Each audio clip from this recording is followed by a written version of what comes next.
La pirogue avance à vive allure, mais la faim se fait sentir.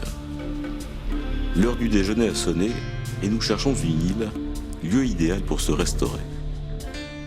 Elle me fait étrangement penser à l'île de cette carte postale. Nous arrivons à Elae, un petit village placé sous l'autorité d'un chef que l'on appelle capitaine et qui est une femme. Le sous-préfet fait le point avec elle et un couple d'enseignants sur les conditions sanitaires. Il est aussi question de clandestins venus du Brésil. Les sujets sont évoqués en vrac, sans hiérarchisation. Tout le village peut assister à la réunion, et il y a du monde lorsque l'on parle des problèmes de chauves-souris dans la salle de classe où l'on se trouve, et de la nécessité de couper l'herbe à cause des serpents. Moi, les villageois, je peux vous dire qu'ils les dirent. Les villageois m'ont souvent dit qu'il y avait des... Oui. Vous avez demandé à la mairie d'ouvrir une agence postale. Le sous-préfet évoque également la création d'une agence postale en pays Wayana.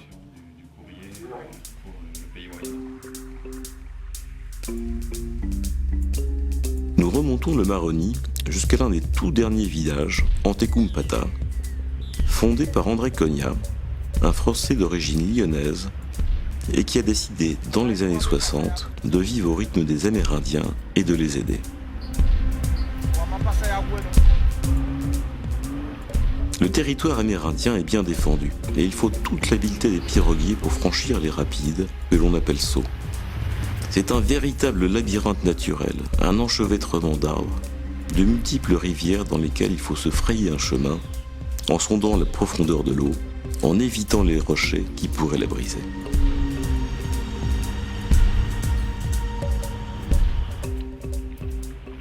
Nous sommes enfin en Antekumpata. On décharge la pirogue, et le loup, sympathique maître d'œuvre de l'expédition, veille à tout, y compris à l'installation des hamacs. Le lendemain à Twenke, un village proche, c'est un autre personnage qui nous accueille, le grand-man Abaïpoti. Ce chef coutumier joue un rôle important entre les villages et l'administration.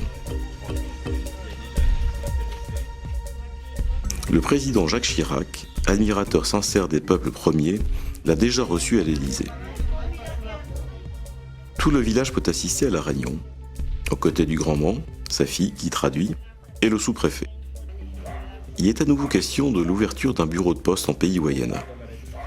Le grand-man explique que pour le moment, les Amérindiens viennent chercher leur courrier à Maripasoula à un rythme aléatoire, dépendant parfois de la hauteur des eaux du fleuve.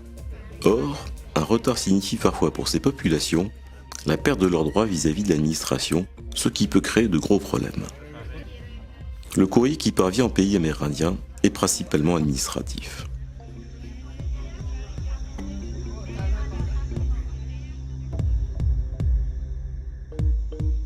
Nous quittons ce territoire merveilleux où peu d'Européens se rendent, notamment parce que les populations ne sont pas immunisées contre nos maladies aussi bénignes que le rhume et qui peuvent entraîner la mort.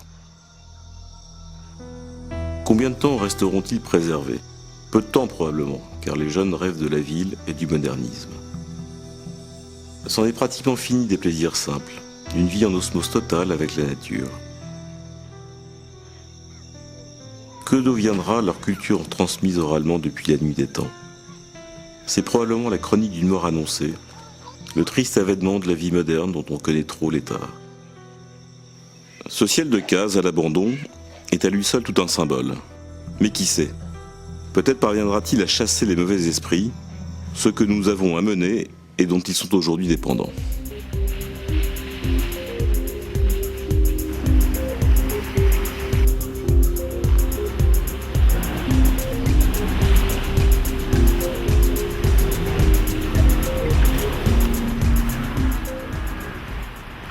À nouveau, les piroguiers sont à l'œuvre et les rapides sont dangereux.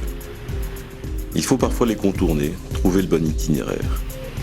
À la barre, Pascal Anagui, dont la responsabilité est très importante, mais il ne peut rien faire sans Yété et Dacan, situés à l'avant et qui sont la profondeur de l'eau et guident Pascal entre les rochers. Dans le langage local, celui qui tient la barre s'appelle le motoriste.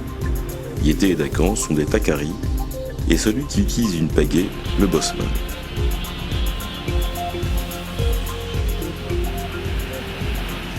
Les accidents sont fréquents, dont l'un a entraîné la mort d'un des piroguiers de la sous-préfecture, fracassé sur les roches.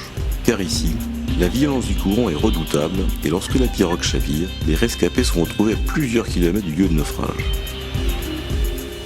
Autre élément clé de l'expédition, Loulou, d'origine créole, et qui règle les nombreux problèmes de logistique. Il a passé toute son enfance sur le fleuve et connaît tout le monde. Son aide, pour acheminer les courriers, est précieuse, tout comme pour obtenir certaines autorisations de filmer.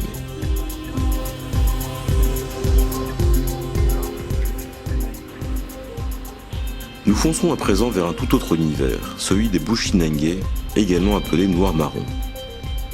Pour comprendre ce terme, il faut remonter au XVIIe siècle et à la Guyane hollandaise, aujourd'hui appelée Suriname.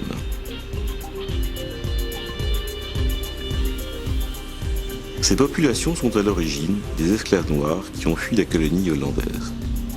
Ils profitent alors des désordres réguliers pour s'échapper et franchir la rive du Maroni, côté français.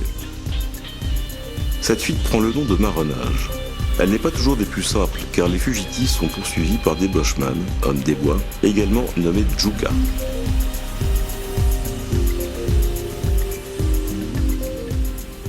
Ils ne sont ni plus ni moins des anciens esclaves ayant passé un accord avec les Hollandais. En échange de leur liberté, ils reprenaient celle de leurs autres frères. Les Djouka sont aujourd'hui assimilés à des Bushinengue, au même titre que les Saramaka, les Matawai, les Paramaka, les Kwinti et les Beni, dont font partie nos piroguiers. Entre eux, ils parlent la langue commune des Bushinengue, le Taki-Taki. C'est un curieux mélange de hollandais, de portugais et d'anglais.